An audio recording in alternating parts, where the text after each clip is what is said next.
Alright, time to get these heads together. Getting late. Get my cold weather gear on it.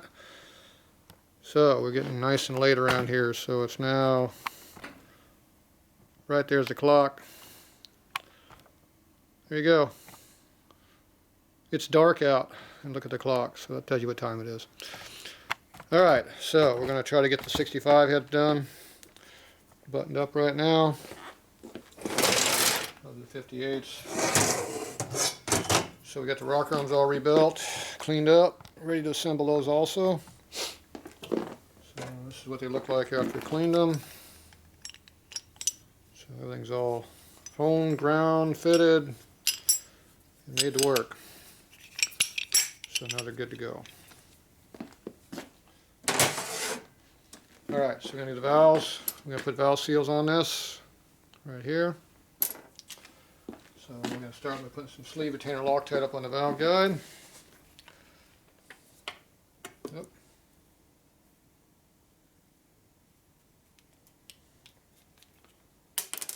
Loctite the lid onto it. Okay, so I just put a little bit on my fingers, all I do. Like that. And you just put it on the top of the guide right here. Keep it off the inside. Wipe off any excess on the top. And you go down the next one. Usually enough on there to do 4 of them, but put them a little thick today. Maybe a little bit more on there, another drip. One more drop. And we'll get the next head.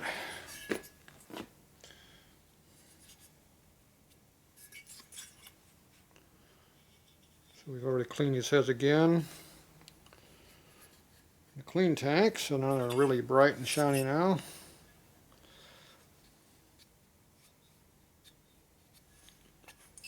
Alright, that one looks like a little bit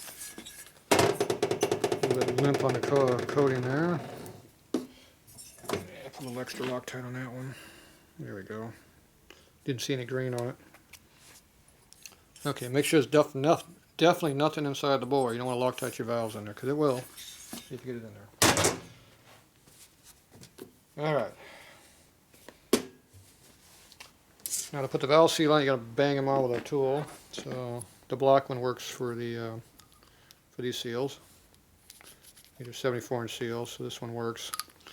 And then I got a kibble white tool I bought that I haven't used one yet. I haven't had to modify. But this one looks like it might actually fit. I'd be kind of shocked if it does. But it looks like it's got a real short depth in there for the stem of the seal, the valve stem.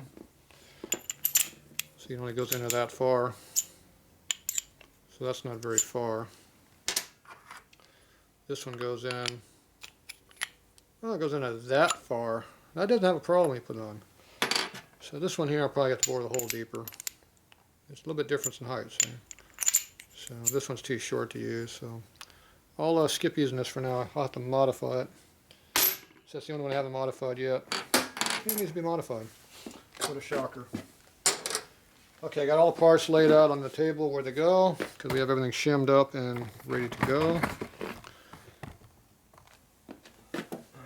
Shovel heads and panheads, we used the Harley spring compressor, which is your dash 36 Harley one.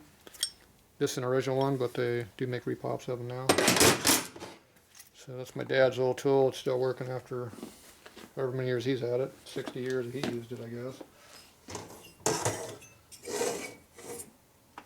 Okay, so this here is the front head. This here's the rear head. So I got my valves and everything laid up over here. So to put the seal on it, I put oil assembly lube, which is my Torco. Put that on the valve stem, like that. Go ahead and stick it into the head. And I spin them as I put them in. Put them back a couple times. Make sure they feel good.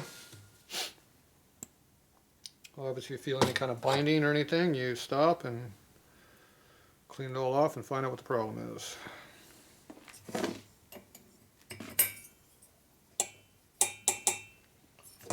that one's good to go. So everything's lined up and over there on the counter, so on the bench, so I know exactly where every piece goes. So we already measured all these valve heights and all that, so you don't want to mix your parts up after you do that.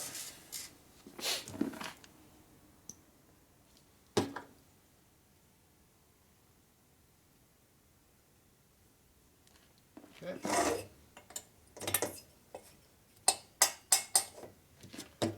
Alright, so those are all in.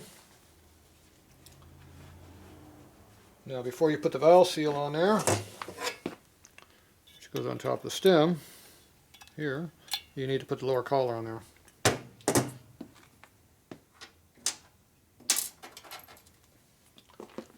Unlike an Evo, this will not fit through the collar, so you have to put this on first, then the collar. I mean collar, then the seal. I'll get that straight. Okay, so this is the exhaust. So that goes on first. Put that on. And you put the seal on it. Now you can put a fancy tool on there. Plastic goes over that and push it over that. Those have yet to work for me. All they do is wad up. What I do is I just kind of roll it in there. You push it at a slight angle on the top with 3 fingers. You kind of roll it around a little bit as you do it. You kind of wiggle it like this. You push on it. I went over the first one. Now you go over the other one. Just kind of push it. It goes right down. You're on there.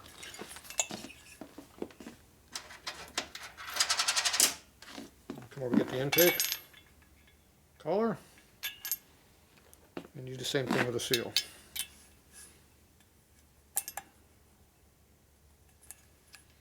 You can feel as you're going over the sharp edge, and you just kind of push it so it doesn't feel like it's tearing it. You can kind of feel it. You can even push it slightly sideways, take some of the load off of it, and get to go in there. Okay, so once it's in there, you just bang them on. Now I lay them on the workbench on top of the head gasket surface, not the port, because you break the port off or bend it. I got the valves all the way up right now.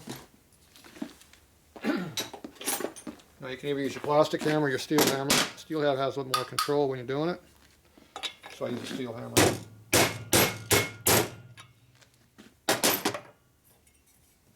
You do the other one over here. So you go down. Now that just went over the guide. You go down until it hits. Okay, now you pick it up. Make sure the valves are all the way up. Then you grab the seal and make sure it's tight. If you can move the seal at all, pull it off, throw it away, get another one. So the seals expand out and then bite on the guide. See, you got this lip right here. The expanding area right here, that little groove right there is actually the part that holds it. See, on the other side it's a high spot.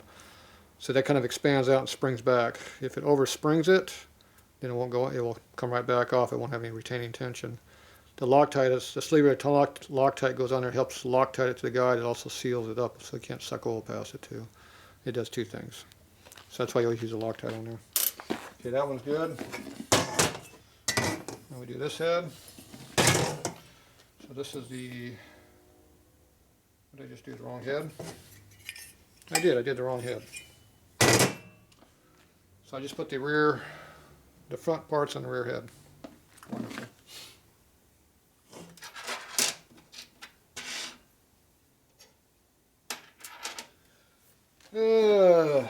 Let's see, this is a 65 motor. This one had tighter clearances on it. Wonderful.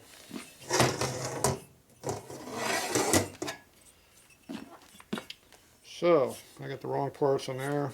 I don't like that. So that's called cost me 2 seals. When you pull the seal back off, see how it cuts the seal off right here? So you got to get that piece off the valve stem.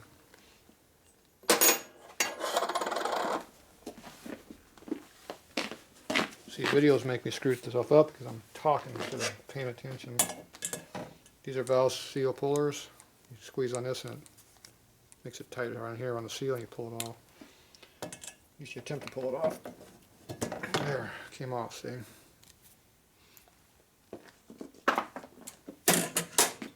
Okay, that's the intake.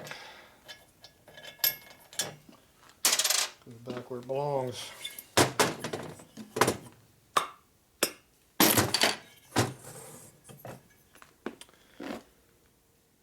Yep. Not the first time I've done that, but I usually don't do that stupid stunt, but it happens. That seal didn't break in half, so I gotta cut it off. There it goes. Part of the seal fold comes off.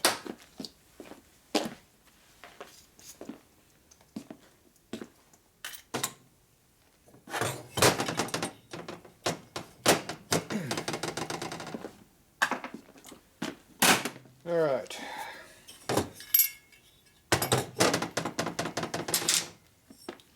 Lock them tight. Repeat.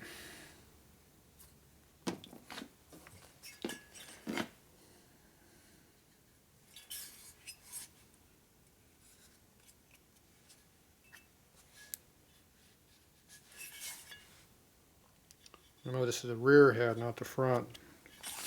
Put the rear head parts on it, not the front head parts. Okay, so the oil came off the valve there, so we put some more back down here. Relube it.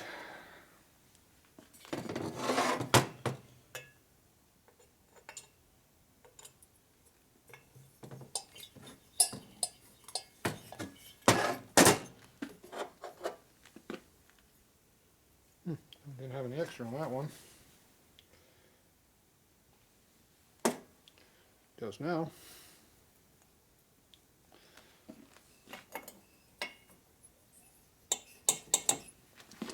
Okay. This time we used the correct parts. Rear intake, intake, rear.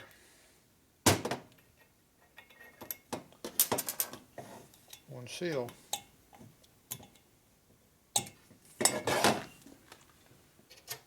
Exhaust. Another seal.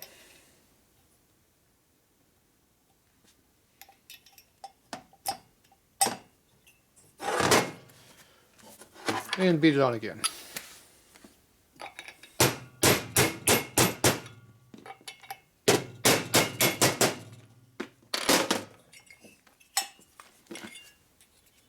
Tight. Tight. All right, rear one's done. Let's move on to the front one. Oh, a front collar. Goes on front collar.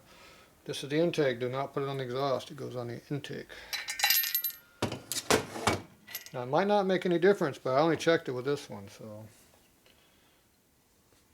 we don't know for sure.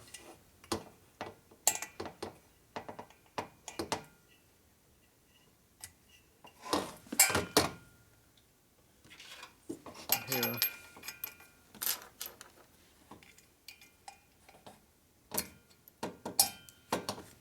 Okay, sealed up.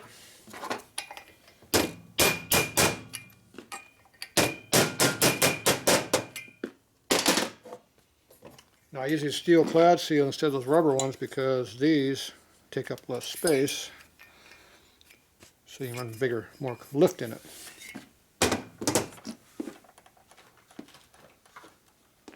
These seals here are a lot taller than this seal. See the difference? So when you put these on there, you have no room. So you lose 100 thousandths of clearance. And on a shovel head, the panhead, you don't have 100 thousandths easy unless the valves are really sunk deep.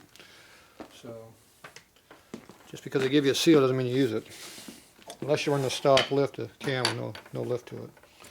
Okay, now if you wonder if the seal's still good or not, if the valve doesn't fall out, it's good. See, it's got drag on it. Drag, drag, drag. It should have the same drag too on every valve. It appears to have the same drag, see? There you go. So you know they're good. If you damage a seal, they would not be any good. it'd have different drag. You can also look at it and see there's no air gap between the seal. You didn't tear it, so you didn't damage it. Despite what all the damn geniuses online say. So if you leave comments to me, you better back it up. Okay, so that takes care of that. Now we are on the front head, so we use front head parts.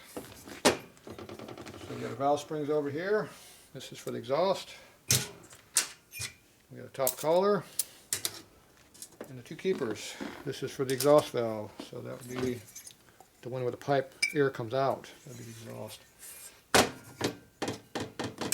Okay, this spring compressor pushes right on your collar like that, and push on the valve down here. It doesn't do any damage to them either.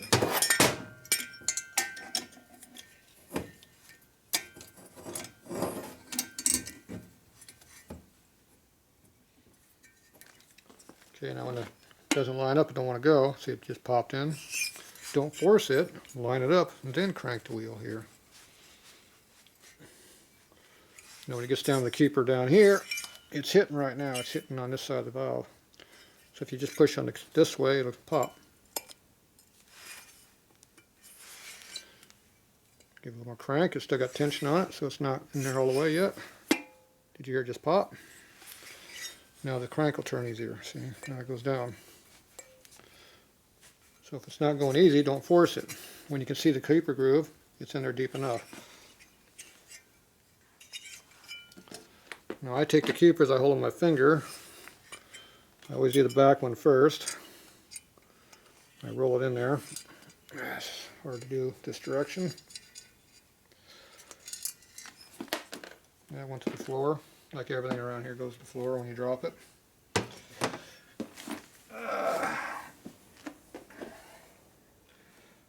Yeah, where did it go? There it is. Make sure you clean the dirt off it when you drop it on the floor. Now, I fish the keepers up in the bottom usually. So when I try to do something different for video, it doesn't work very good. Sometimes you use a little screwdriver to help get it where you want it. I knew I picked the rock and wrong one. Okay, I use a screwdriver to get it to go where I want it to. Okay, I hold it with my finger on the back side so it's in the right spot. Then you just take this keeper here and just drop it on there with gravity helping you, because you're holding the bottom. This is on top. You just lay it right in there like that. You can see it's right in there. Then you put your thumb on it to hold them both in there. Then you uncrank this over here. It unscrews and engages in the keeper groove. And before you let it all off, make sure the keepers are in there square. If the valve hits you, it hurts.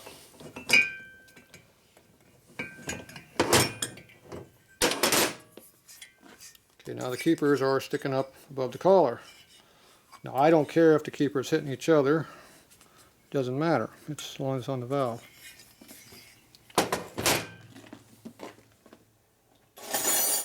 Then I take my medium flat blade screwdriver. I put it on the edge of the keeper and I hit it with a hammer. That keeper, that keeper.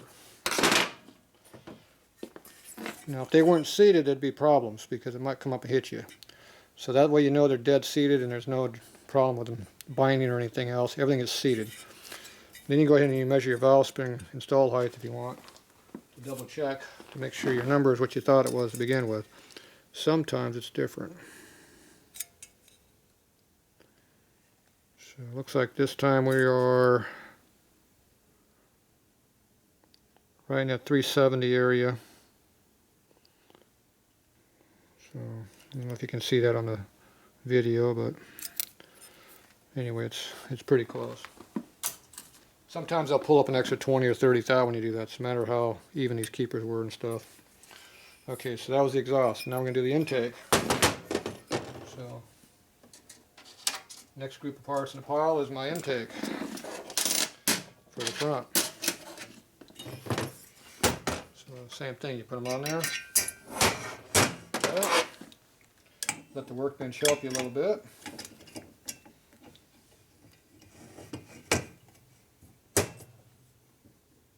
Right now we're caught on top of the valve. See how I'm not even close. See how far off I am?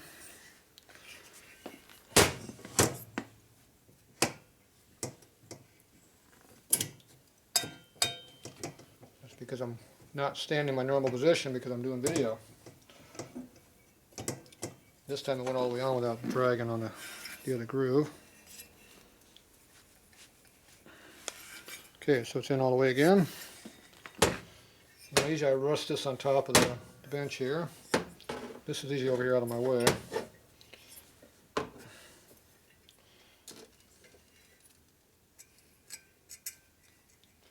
the keeper on that way.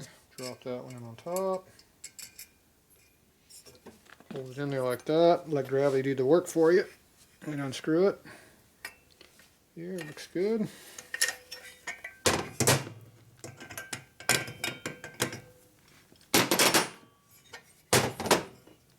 And we do the hit.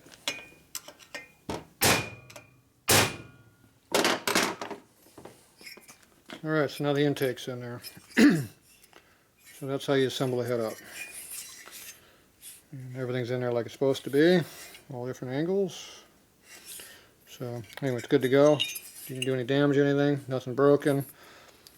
The fins are getting polished because we keep rubbing them on the bench, but oh well, they'll tarnish. Alright, so this head's done for that part of it. So now we gotta do the other head. So next thing in line is the rear intake. Happens to be right on top. Okay, I'm going to do this a different direction now because I don't like working backwards. This is how I'm used to doing it this way. If you do things like you normally do, it's a lot easier. Doing everything offhanded backwards, it makes it harder.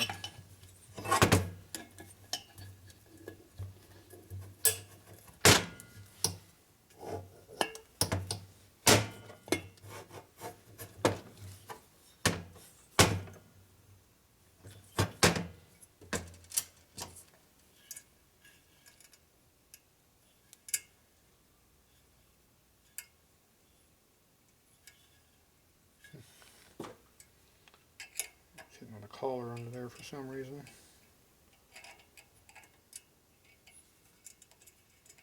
There it goes.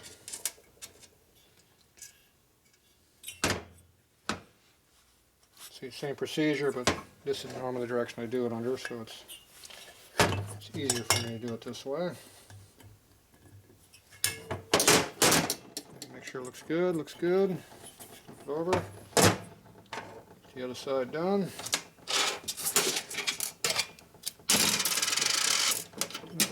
Another set of parts. Now all of this stuff's been cleaned. Everything's all lined up, ready to go together.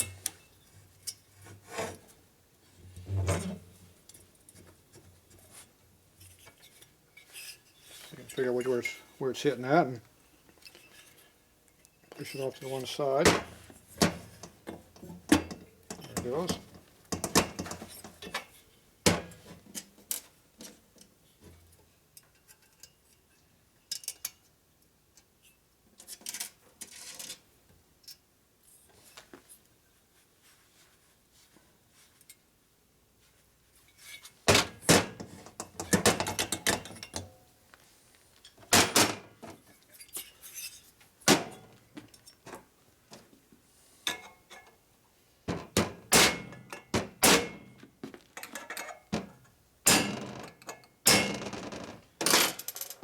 Okay, next head's done.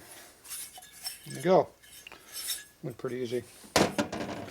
Okay, now we do the rocker arms. So this is the rear head, this is the front head. So, got my rocker arms numbered. Number 1 is you start at the back and want to work your way forward. You want to know I do it that way because that's how your flathead motors are done and how the Sportster motors are done. They just happen to have 4 cams and that's all stuff's laid up, so I just duplicate the same procedure. You don't have to think of anything new, you just do it like you're supposed to. Okay, so these are all your arms. So this goes on here like that. Oh, number one is the exhaust, imagine that. Okay, now before we bolt these on, we need to put some lubricant on this stuff. Back this up a little bit. You'll see me a little better, maybe, I'm not sure. Okay, we're going to use our Tatro assembly lube again. I'm going to lay this stuff all out here on my workbench so I can work on it.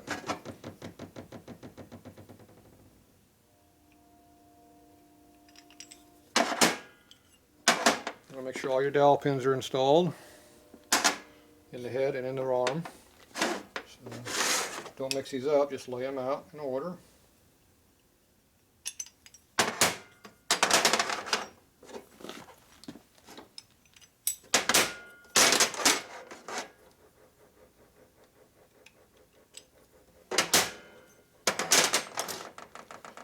Okay.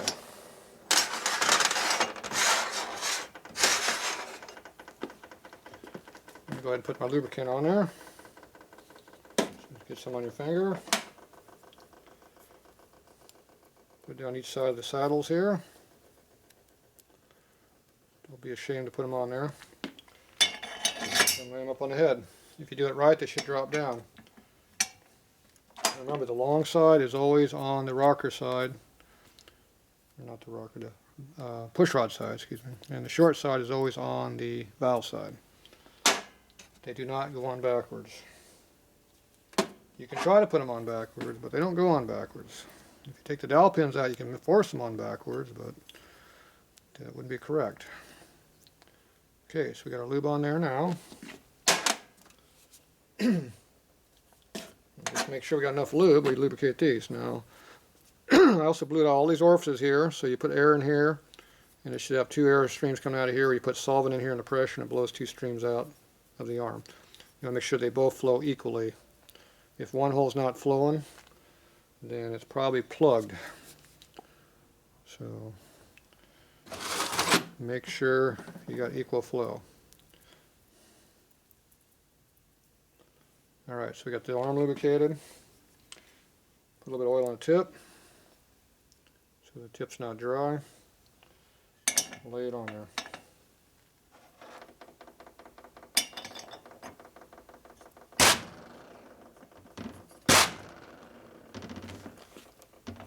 Okay, that one's on. Move on to the next one.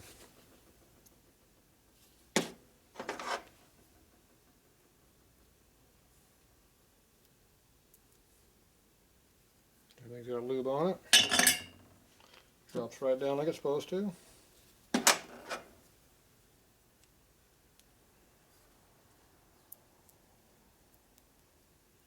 Now if you put grease on all this stuff, that might help initially. But a lot of greases don't dissipate in your oil stream, so it just stays in there, plugs up everything, and doesn't lubricate anything. So that's why you want to use assembly oil and not grease. At least that's why I don't use grease. But there are some greases that do dissipate with oil, but you have to make sure they say that.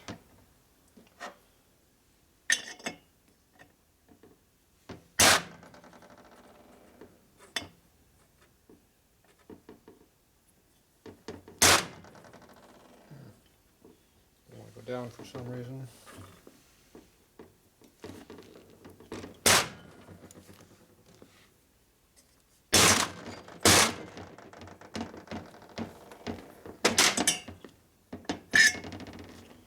Shouldn't have to beat on it like that too hard. Got tight dowels or something. Alright. Number two might be a pain in the ass when we tighten it down, we'll find out. Get oil on my fingers. I could take it apart and see what the problem is, but I had a couple that were tight, I remember when I was putting them together before. We're going to assume that was one of them.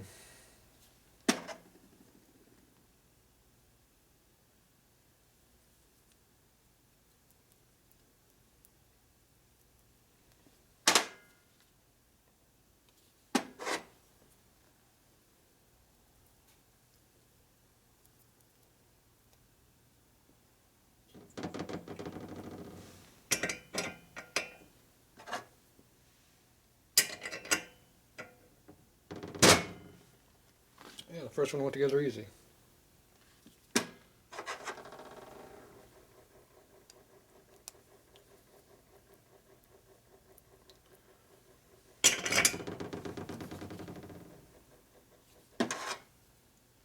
The aftermarket ones go together a lot easier because they're loose as a goose. When you give your dowel pins a couple thou clearance, you have lots of room for float.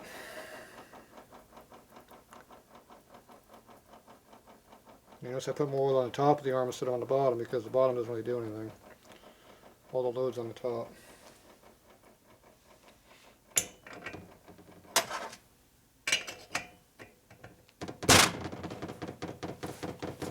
Okay, that part's done. Somewhere I got a bag of hardware to use on these things. Don't know what I did with that hardware though. Floating around here somewhere. Either way, I'm not going to use it. But anyway, the stock nuts are real thin jam nuts. And these rocker arm studs have a lot of height sticking up on here, so you should be able to run a full length nut on there. So I should be able to use a full length jam nut on there. Not jam nut, regular lock nut on there. See, the studs are up high enough it's going to be in the lock. Get back here, you can see better. I'll put a little bit of dab of Loctite in there too, just to make sure. The stock nuts are a mechanical locking thin nut, and they strip out when you torque them too much. So we're going to use blue Loctite, because I don't want to make it too severe. Of course, the hole's plugged. Paper clips come in real handy for more than paper clips. They work really good for making hole plugs open up. Yeah, appears to be open now. Imagine that, huh? Okay, so you want just one drop of stuff on here. That's all we need, no extra.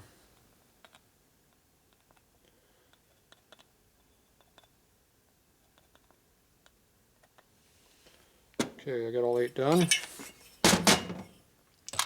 Now these are oilers for intakes, not the exhaust. These are for the intake. You got a left and a right, see how they mirror image each other? One kicks one way, one kicks the other way. Now you don't really need to put these things on. Customers tend to not like it when I leave them off. But with modern oil, you don't need them. Okay, see how that does not fit on there very well? So this must not be the right one for this head. Now if you want to put that on exhaust, you could. See, it fits right on the exhaust, but it doesn't belong on the exhaust. Remember, the motor's at an angle like this. This doesn't do anything on the exhaust. Here's another one. Ah, I grabbed the same one twice. Okay, here's another one. This one's all bent up already. Here's the exhaust. See how it goes on there? See, it's not positioned correctly because it's all bent over here. Now these also make the nuts not work too good because now you lift it up to the height more. Doesn't quite work the same. So we'll see how the nut works, and we're pretty much barely going to be in the lock part, but it is enough room to hit it.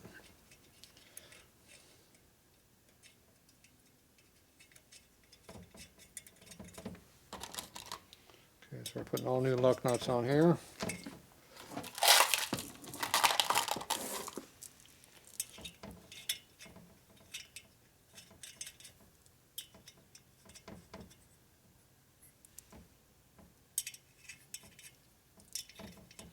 Not putting no washers on these, just the nuts.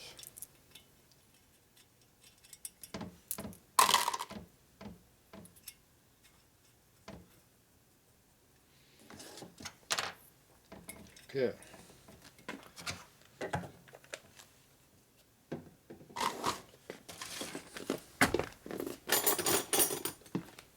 So we got one socket, got one zip gun.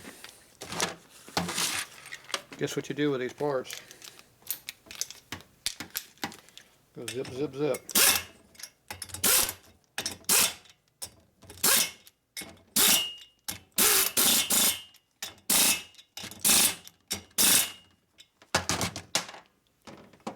Make sure the rocker arm works freely. It's hard to tell because this is in the way. Okay, this oiler's in the wrong spot a little bit, but pretty much drips on the valve. Now, here's the thing. It's laying on top of the head. The head sits at a 22.5-degree angle, which is about like this. The oil is supposed to catch in the top of this oiler. It's supposed to drip down on top of this rocker arm. It's supposed to go lubricate the valve tip, I'm guessing. I'm not sure. I'm not sure what the theory is behind this. The problem is this rocker arm's going up and down pretty fast. The oil is just going to fling off a little bit. But you're determined on that to catch. Well, if you got oil coming out of the rocker out of here, it's blowing all over the place anyway. If it gets on that spring, the spring's going up and down. It's going to foam oil all over the place. It's going to lubricate this anyway. And with modern oil, that will flows a lot more than all that bunker oil they used to use in the old days, which was molasses. You don't need it. This doesn't do a damn thing. But it makes you sound important having it in there. My bike, I don't run them. Okay, now that's torque there. Now if you want to check the torque, you have a torque wrench. It's set for like 25 pounds or something, I forget. Which is about the maximum you can torque a regular nut on a 5/16. Theoretically. It appears to be already that torque. Yeah. These appear to be maxed out already, so waste of time. It's a high torque wrench, or I mean zip gun. It's not a Harbor Freight one that barely hits 10 pounds. I know what I do with my socket. It rolled away someplace, I'm sure. Yeah. That's what I do with the socket. Oh. Dumbass. Okay, now I use a torque pattern on these. I go that one, crossover, that one, crossover, torque, torque, torque, torque. I know that's tight now. Rocker arm works nice and free. No dragging. Even all the way around where it doesn't work. Nice and free. Look at that. Doesn't drag you anywhere. And these things are pretty tight too, which is even better. Now this one I can't check as much because I got the tube in the way, but it is free right here. There's no drag. Now if these things were dragging, you get a steel hammer and you beat on the arm where it doesn't do damage, and you try to read along the block by beating on it. And I've even hit them on the top of the block to kind of spread them a little bit. You try different things until it frees up. At some points it frees up a little bit. Because if the dowels aren't very good, they bind up on you like that. Okay, let's see what the torque is on this one. It appears to be tight. Yep. See, it appears to be tight. Yeah, okay, they're torqued. That's called over-torqued. Okay. Now this is a 5/16 stud in aluminum this deep. You can pull that much torque on this stuff, everything's right. If you have those little thin jam nuts in there that they like to use, you can't torque them this tight very easily. These you just pull the threads out because you only have half the nut that you have with these. So I like using these if you can use them. The other advantage is these are a little bit thicker, so when you put the pads up in here, there's a little bit more area to push against. It's the same height as this, so you get a little bit more contact on the pads. I'll be showing you that here in a little bit. Okay, so that one's done. So this one's ready to put the rocker arms on there. Now see how they always sit real nice panheads like this? They stack real nice this way. Okay, now the front head over here. I'm going to do the same thing we just did. So, pull this up. A little dab of Loctite on here. And I'm not flooding it with Loctite, we're just putting little drops, all you need. You don't need any more than a drop. Putting half a gallon on there doesn't do anything to just make a big mess. It puts the Loctite where you don't want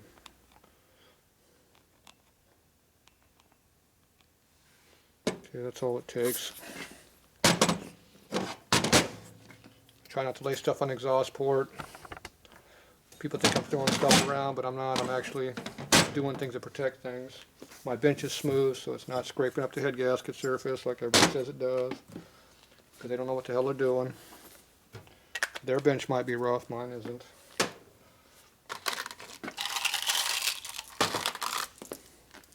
Remember, I just spent 3 days doing what you saw here, and I did another probably a week before that welding. I think I care about the actual surface finishes probably more than you do. So the stuff I do is not hurting it.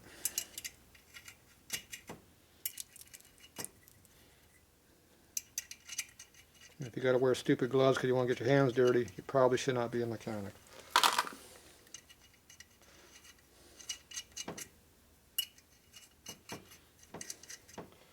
Okay, so what did I forget?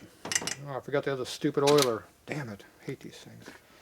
Goes on the intake. Hey, I got the right one the first shot. Look at that.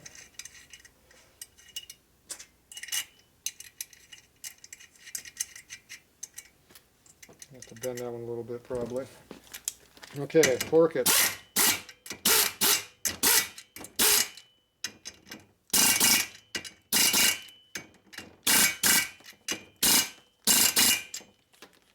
Next one.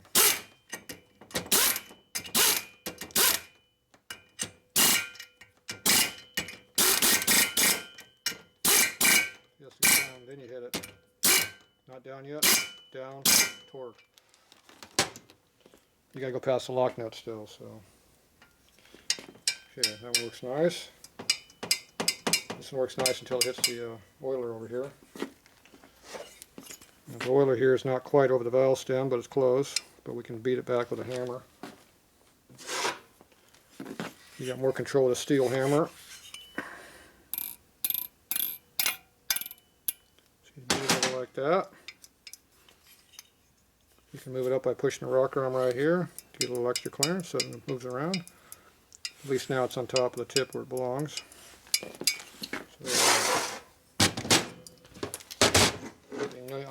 I know everybody's going to want to see torque wrench work again because they like their stupid torque wrenches.